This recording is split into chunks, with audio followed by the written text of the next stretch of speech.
Bon ou pas bon? À votre avis, est-ce que les anglophones sont-ils bons en langue étrangère? Que ce soit en français, en russe, en arabe, en mandarin, etc. Parce qu'on dit toujours des Français ou même des francophones, peut-être surtout les Français, qu'on est nul en langue étrangère, on n'est pas bon à l'école pour apprendre l'anglais, etc. Mais qu'en est-il des anglophones? J'ai pensé pour cette vidéo, chers amis, que ça serait intéressant de voir, si je puis dire, l'envers du miroir et de se poser la question des gens dont c'est la langue maternelle, cette langue que vous souhaitez apprendre, ou en tout cas dans laquelle vous souhaitez progresser, c'est-à-dire évidemment l'anglais. C'est intéressant de regarder, d'examiner s'ils sont bons en langue étrangère. J'allais dire bons en anglais, mais non, évidemment. En tout cas, on espère qu'ils sont bons en anglais vu que c'est leur langue maternelle.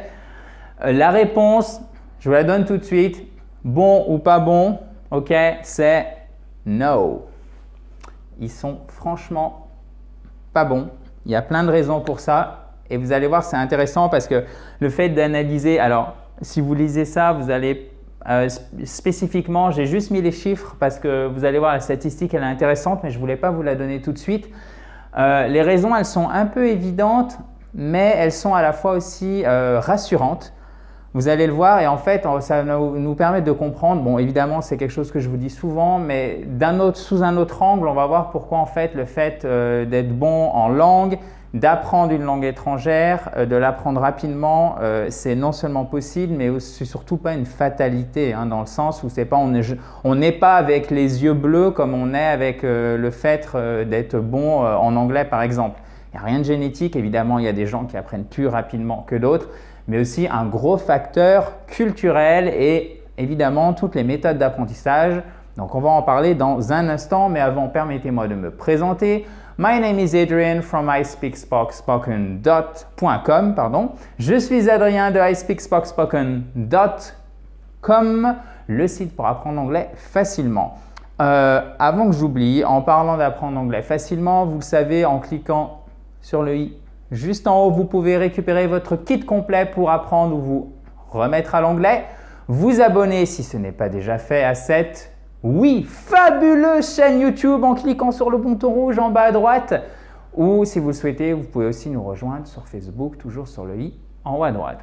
Alors comme je vous le disais, en fait les anglophones, quand je pense aux anglophones, je pense en particulier aux Anglais, mais surtout aux Américains, d'accord, qui sont beaucoup plus nombreux.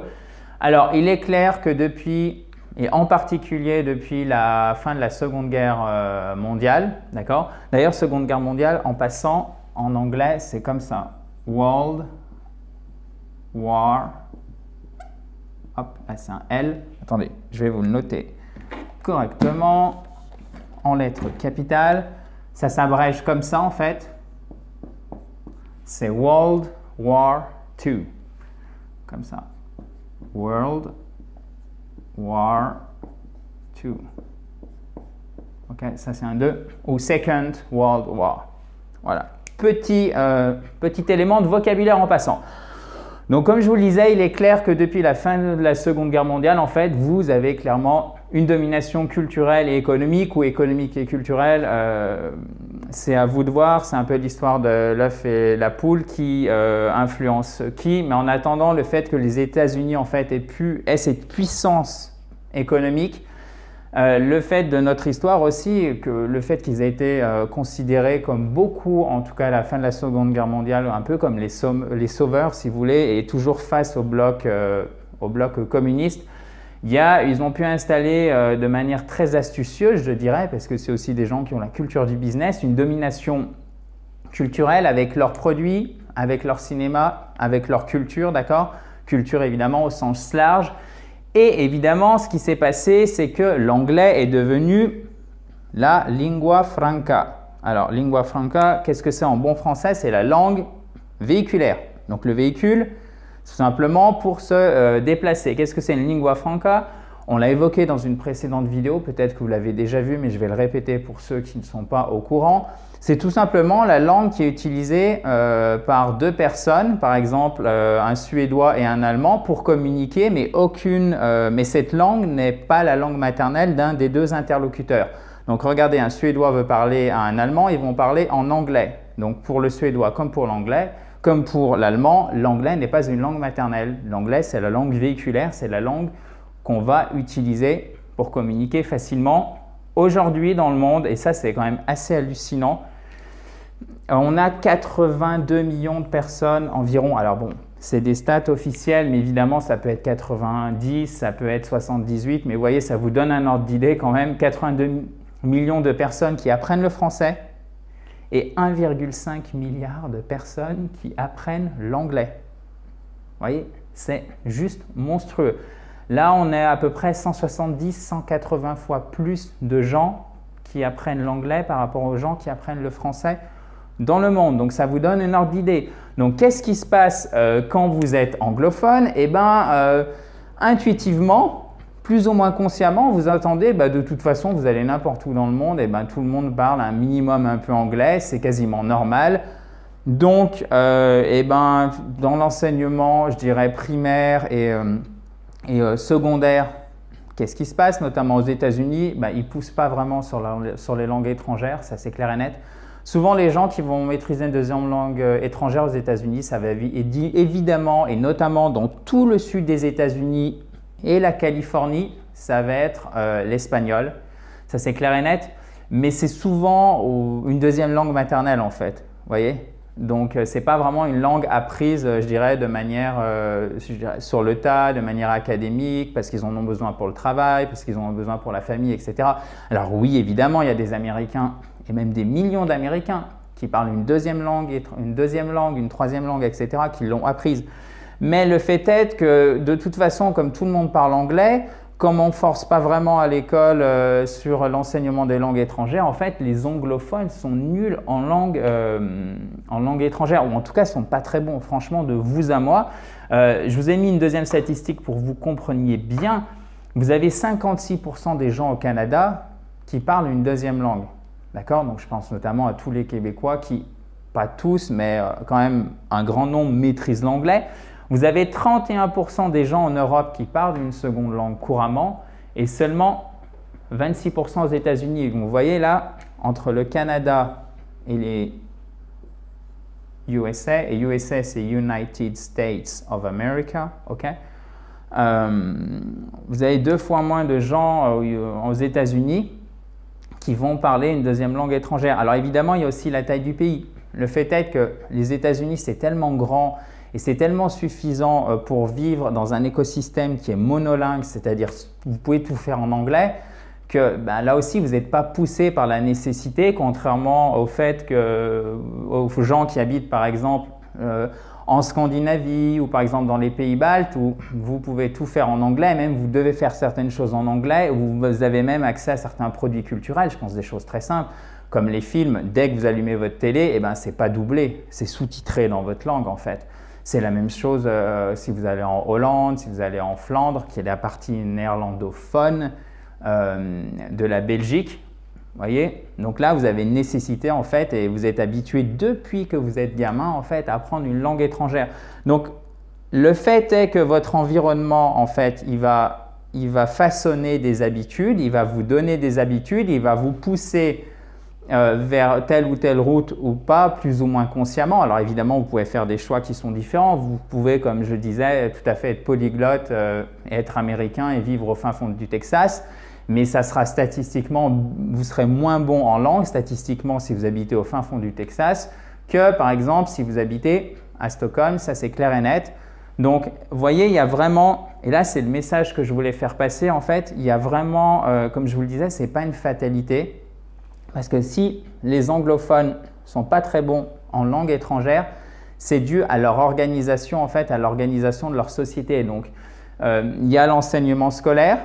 Il y a aussi les traits culturels, le fait que de toute façon inconsciemment, ce n'est pas très important, donc ce n'est pas forcément très valorisé, par exemple de maîtriser très bien le français ou l'espagnol, etc.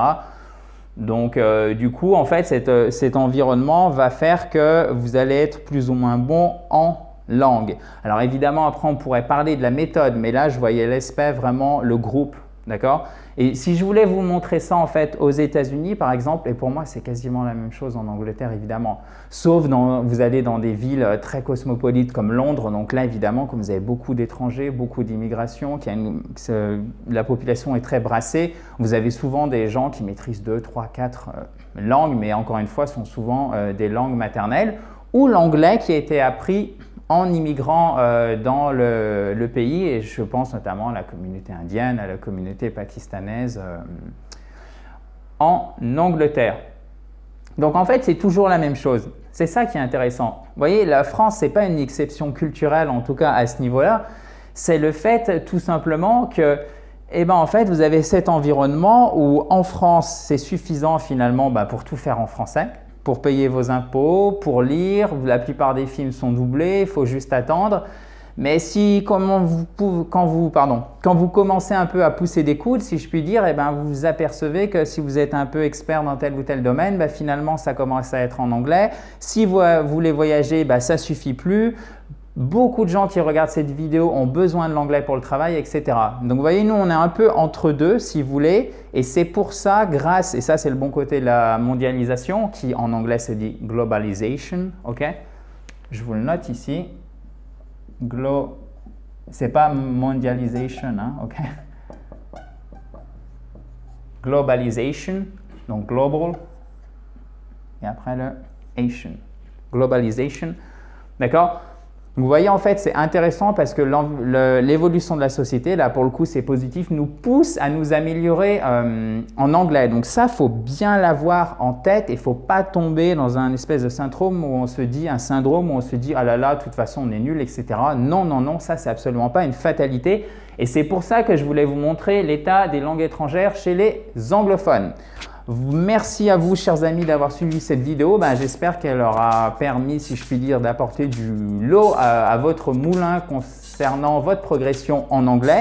J'espère que peut-être que ça, vous le saviez déjà, mais en tout cas, peut-être que ça a réussi à, je dirais, mettre en lumière un aspect peut-être plus ou moins méconnu, en tout cas auquel vous n'auriez pas forcément pensé concernant l'anglais, et remettre les choses en perspective, ça permet encore une fois de se dire, de les voir de manière positive et de se dire que vous, évidemment, vous pouvez apprendre une langue étrangère. Alors évidemment, c'est peut-être le français, je sais que certains d'entre vous utilisent mes vidéos pour apprendre le français, mais je pense évidemment à l'anglais qui n'est pas une langue simple, mais que vous pouvez apprendre parce que la chance qu'on a justement, apprendre facilement. Pourquoi? Parce que c'est une lingua franca, donc finalement, si vous débrouillez un petit peu pour la pratiquer, c'est pas si dur que ça. Et deuxièmement, vous avez beaucoup de ressources, ne serait-ce que toutes les vidéos de cette chaîne YouTube.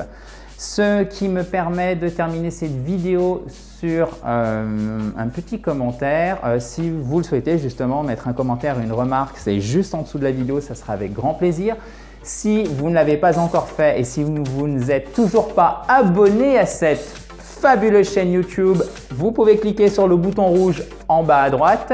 Vous pouvez nous rejoindre sur Facebook en cliquant sur le i en haut à droite, et par la même occasion, vous avez aussi accès à votre kit complet pour vous mettre ou pour vous remettre à l'anglais. Donc c'est 37 pages illustrées et concrètes. Profitez-en, il est gratuit, il est pour vous.